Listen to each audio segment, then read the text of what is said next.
Morning. Hi Frank, it's Mark Bartney. Hey, Mark, how are you? Good, I'm going to put you on speakerphone. Morning, Bill. How are you?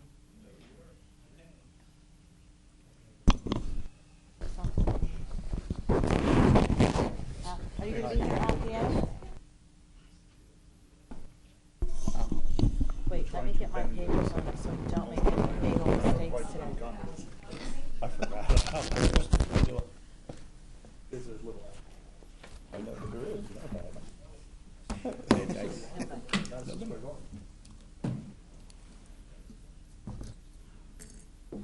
Ready? Laura, you ready? Oh, yeah. Hey, good morning. Welcome to the Northampton County General Purpose Authority meeting for March 5th, 2019.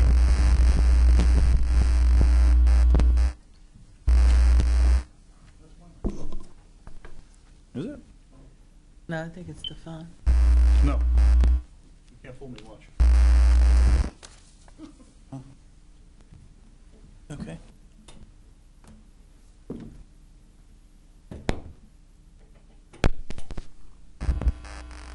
That's probably the mic. Do you want to use the other mic next to you, Charles? Fix it. I was an electrician before I arrived here. I'll check your card. I saw it. So do I. All right. Mark, you want to call a roll, please? Mr. Anthony. Here. Mr. Dertinger. Here. Mr. Pinsbone. Here. Mr. Kraft, excused. Ms. Vargo Hefner. Here. Mr. Donchez. Here. Ms. Baum, absent or excused. Solicitor Freund? Yes, sir. And staff, Tina Smith, Mark Hartney, and Sarah Ortiz. All right. Thank you, Mark. Everybody have a chance to look at February 5th meetings? Minutes, I'm sorry. Good chance to I'd like review to them? make a motion to accept the minutes as Thank you, submitted. Charles. Second. Second. Thank you, Lori. Any questions on that motion? Seeing none, I'll call for a vote. All those in favor say aye. Aye. Aye. Opposed? Motion carries. Treasurer's report. Mark, you want to walk us through that, or Ron, do you want to take that? I'll make some comments first. Mark and I have met over the last month and talked a couple times, and candidly, as you see the report in front of you, it's kind of a work in progress yet with the conversion to the county's new system. I'll just kind of walk through it, and Mark, you'll probably highlight some other things for us. But the first page you see there, the general ledger trial balance, that's really a balance sheet. And if you kind of walk through it, the numbers are consistent with prior years, but ultimately it totals down when you look at the cash we have and everything, and then the receivables. We have total assets of $1,629,560, and then we should describe that as assets. Then underneath it, when you look at the accounts payables, no payables, those are our liabilities at $350,000, and then a fund balance of $1,475,314. Candidly, that's part restricted and unrestricted, which we got to break out in further detail by next month, and then that minus number, I believe, that's kind of a number we're working through, but it's probably the net income number that we used to report last year. Ultimately, the goal would be, on the following page too, is the income statement. So we're working on trying to present these and pull the numbers to be a little bit easier to understand. They are accurate. They are there. Mark, you could probably talk about a little bit more detail. One of the things we should have maybe by next month too is we're working on a budget, and once we implement the budget into this report, it should break out the columns a little bit more consistently to show us, a little bit easier to understand. Right. I think, as Ron and I had talked, our goal would be to present a draft budget to the board to adopt. Once you have a budget in there, the actual numbers will no longer be negatives. So, and some of the highlights on the income statement, we did make the transfers from the SIP account and the loan and development funds back to the county. So that was essentially $900,000 that went back to the county. That was the major activity. Outside of that, you had about $32,000 worth of activity in paying some bills, solicitor bills, engineering bills, that type of thing. So those are the highlights. And then there's also the GPA Capital Projects Fund. That's essentially P3. So I wasn't sure if there were any questions on any of that. The only thing I'll add is that, again, our goal would be to present a form that really mirrors our audit on an annual statement, shows a simple balance sheet, a simple income statement, and we'll be able to work that through with our budget. And we should be able to, even on the income statement, we will break out some detail on like legal expenses or accounting expenses so we could track those accordingly. And hopefully we'll have a draft ready for next month. That's the goal. Thank you. Thank All right. you. Thank you, Ron. Need a motion to approve the treasurer's report. So moved. Thank you, Lori. Second. I'll second. Thank you, Charles. Any questions on the motion? All those in favor say aye. Aye. Aye. Opposed? Motion carries. Invoices for payment. Mark, you want to walk us through that one? Sure. The first two on here are older bills. There was one bill that we had no record of, and Kingsbury reached out to us to address. That was back from August 31st. So that's included. And then there was an issue. We had paid a series of bills, and for whatever reason, the bills added up to 50 or 5,000 and change, and we paid 4,000 and change. Just shorted them 1,000. So, Can we regularly do that? Is that something that we can make work, or? I don't think Kingsbury would appreciate that too much. Well, we probably shouldn't tell them then. 55,000. What's that? 55,000. 5,500. I'm sorry. Hunter. I'm sorry. Yeah. I'm sorry. 5,500. Right. And then the rest. Let's not overcompensate then. I do appreciate it. The rest are just our normal Kingsbury bills from December.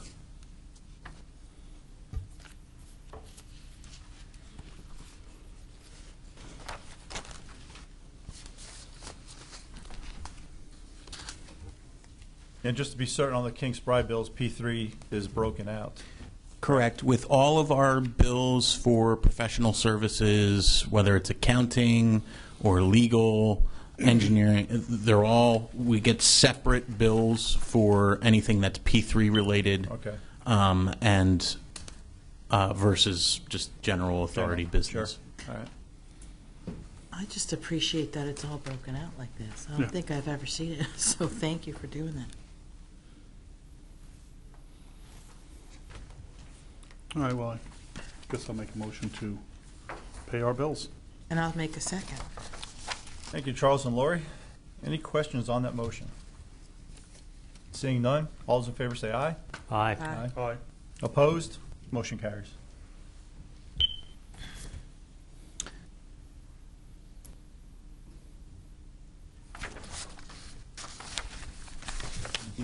Good job. Yeah, it's back there. All right. Next item is public comment. Seeing nobody signed in, there'll be.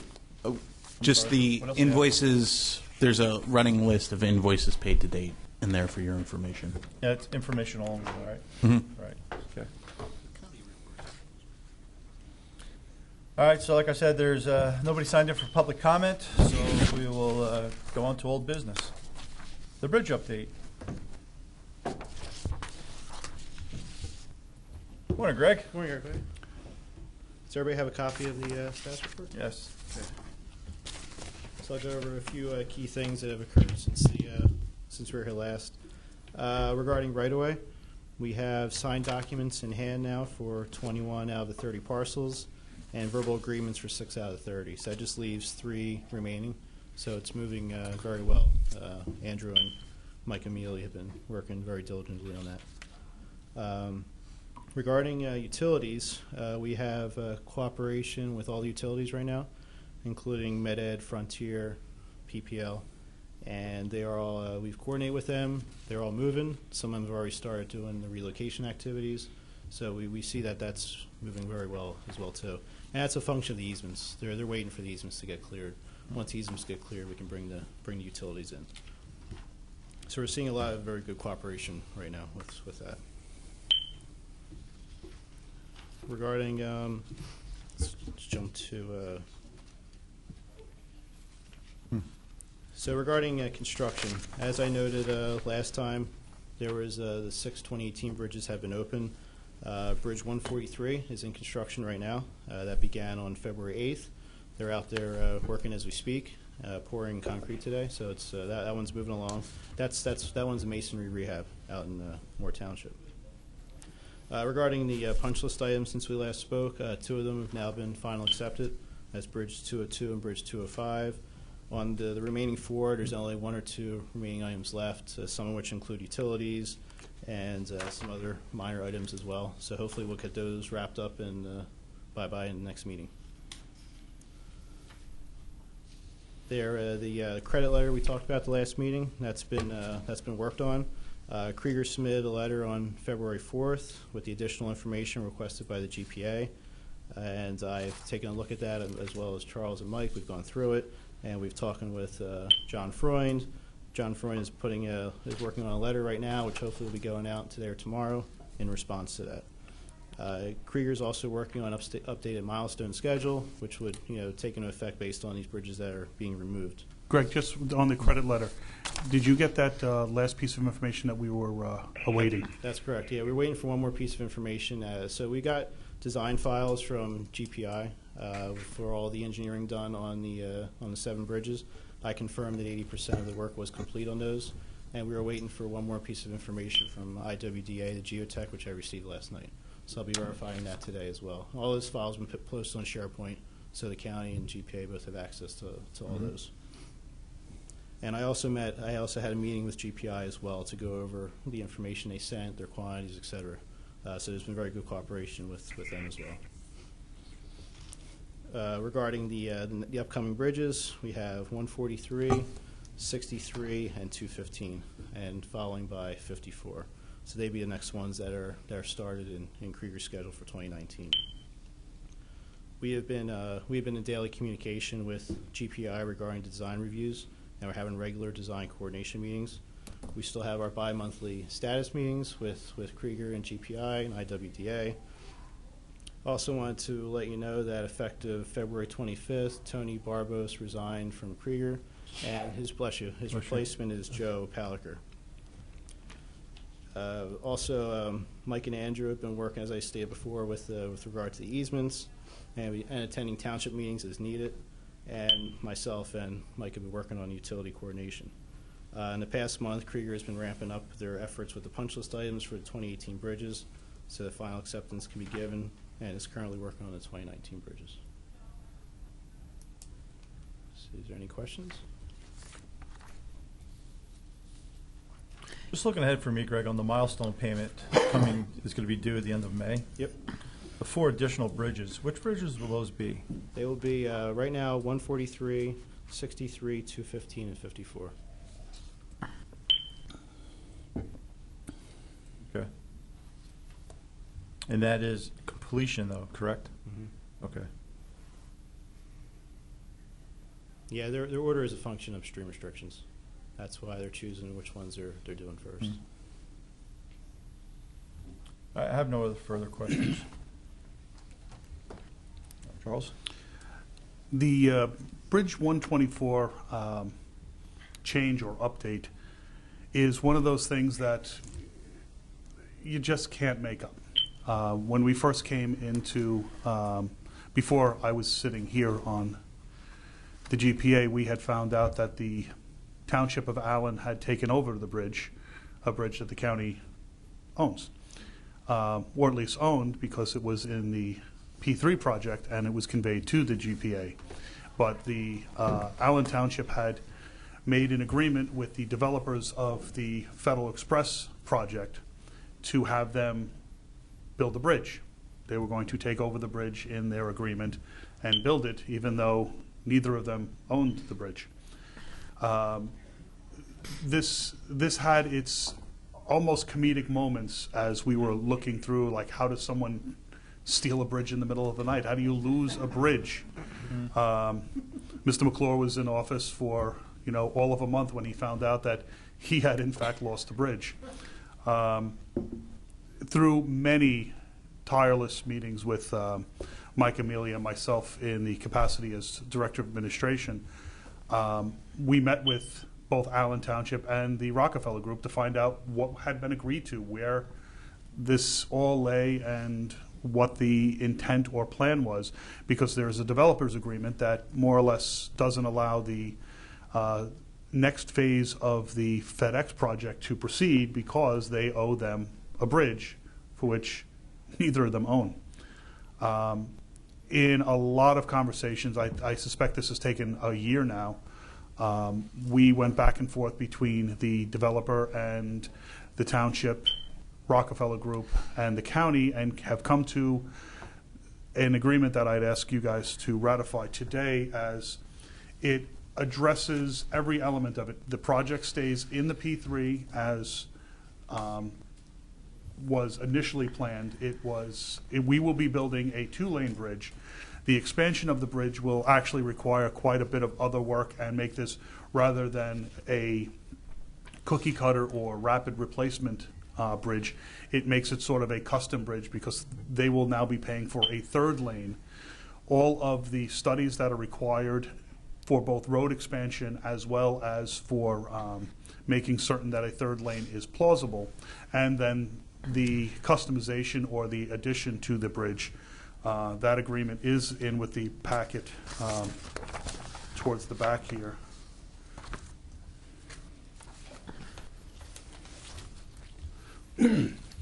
And with effectively, having spoken with the solicitor for Allen Township, they have gotten the developers, the Rockefeller Group of the FedEx site, to agree to pay this additional. As a matter of fact, it winds up being a benefit to them, a benefit to the township, a benefit to us, that we now have this bridge situation wrapped up so that we can just move forward, and it allows for Krieger to finish this bridge in a way that we wouldn't be taking it apart in another couple of years because of truck traffic, or even, I don't know if anyone's familiar with the bridge. Bridge 124 is right out by Wayne Group Park. It's on Willowbrook Road. It is already a congested area without having the FedEx center there. There is an awful left turn that you need to make when traveling north there, and the school district is right there. So when you add the bus traffic, the parent traffic, and all of this, the 3rd lane was something that was more than necessary, and we found a way to make this all work out in everyone's best interest.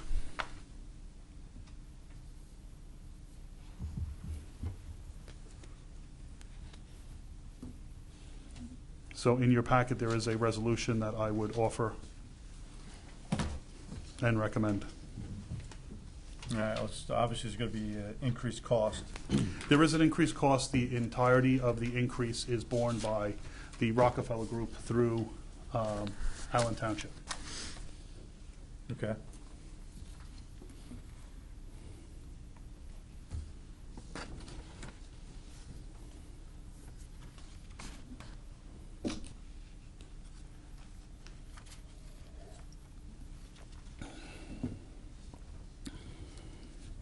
I'm sorry, I'm just reading Krieger's letter there. Yes. Charles, will the GPA need to enter into an agreement with Allen Township for those, like a separate agreement to cover those costs? I suspect it would be appropriate that once we adopt this, we send them an agreement that holds them to the elements of this, so that the GPA is paid for those elements there. And I read that through my office and to Mike Treadwell, I think it is. yeah, Link, yeah.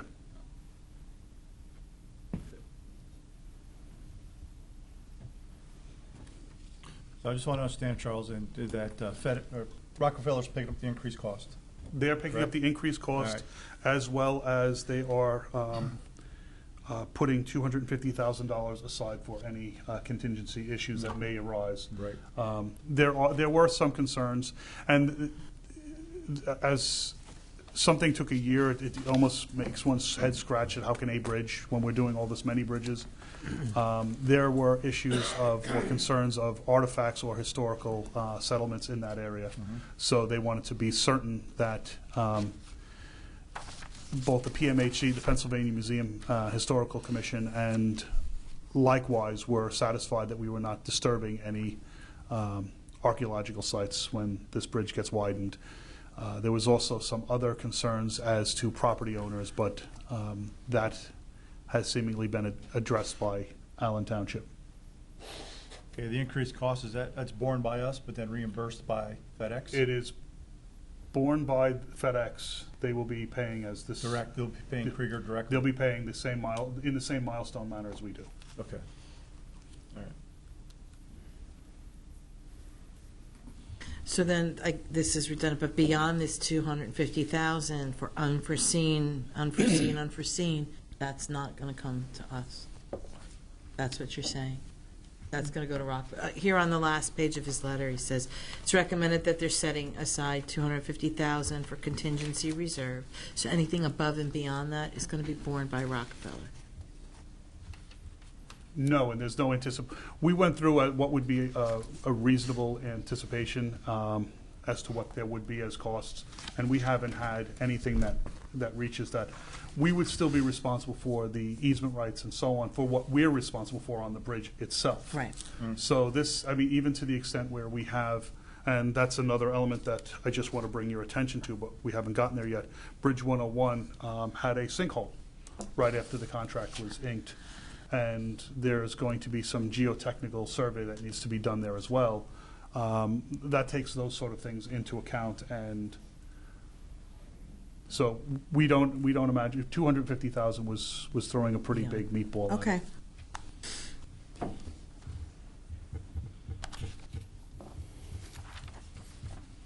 And I don't even know how to say it. Is there any negative to agreeing to this? Any potential open doors for future bridges to be stolen and renegotiated privately? You know, You can't make it up. Yeah, I'm hopeful that no one is now emboldened to try and steal another bridge from the GPA or Northampton County. But to that You steal it, extent, you buy it? we do have a very solid law enforcement community here in Northampton County, so I think if anyone does try and steal another bridge, we can catch them.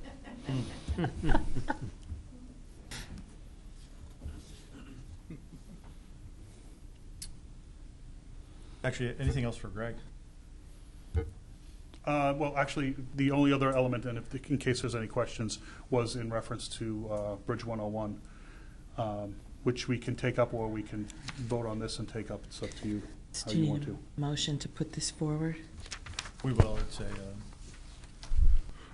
I had made that motion. All right, Charles made the motion. I need a second. I'll second. Thank you, Ron. Any questions on that motion? Seeing none, we'll call for a vote. All those in favor say aye. Aye. Opposed? Motion carries. All right, we have Bridge 101, which right after, as I said, the contract was executed, they found a sinkhole. The Northampton County bridge superintendent and crew got out there, had grouted or filled in the sinkhole to a point in which it was sufficient and safe to keep the bridge open and operating. The bridge is also adjacent to some train tracks, so this bridge has everything going for it. Stream crossing, train tracks, and a sinkhole. Before they were, from an engineering standpoint, and certainly from a standpoint of if they had to guarantee a bridge for 10 years at least, they wanted to at least know that this bridge was going to stay in place. So additional geotechnical work is being planned, and to that extent, we've been going back and forth as to what the pricing would be, and I don't believe we presently have an agreement with them, but I know that we have an understanding in principle. So I suspect that will be coming to us in the upcoming meeting, hopefully, that this can be addressed for their expenses to be reimbursed as to what is necessary to check to make sure that the bridge footings will be substantial. Have you anything else to add, Greg? Greg, do you have Bridge 101 in your report? Kind of just looking for it. No, I don't. It's actually in the letter, the credit letter we'll be sending out. We have that in there as well. We talk about that because that came up. So yeah, basically the idea is they want to they're going to drill a bunch of 2-inch diameter boring holes, around the Right. bridge, and go down to limestone to see if there's any voids. So basically, when they start drilling, if the drill drops down, you notice a void in there. It's one of the signs they could tell if there's any sinkhole activity around the bridge. So this is Krieger doing their due diligence just to make sure everything's okay. And this is a masonry rehab as well too. So Let's say this is just a it's a rehab. masonry arch that's just getting rehabbed. It's not a replacement bridge. It's not a replacement. And we've gone through and we've checked their scope and we verified their scope that they put together and their pricing. Okay. Bridge. No action that we can take on that just yet until we Right. get a price. Got that. Anything else for Greg? That's it for Greg. Okay, thank you, Greg. Thanks. Yep.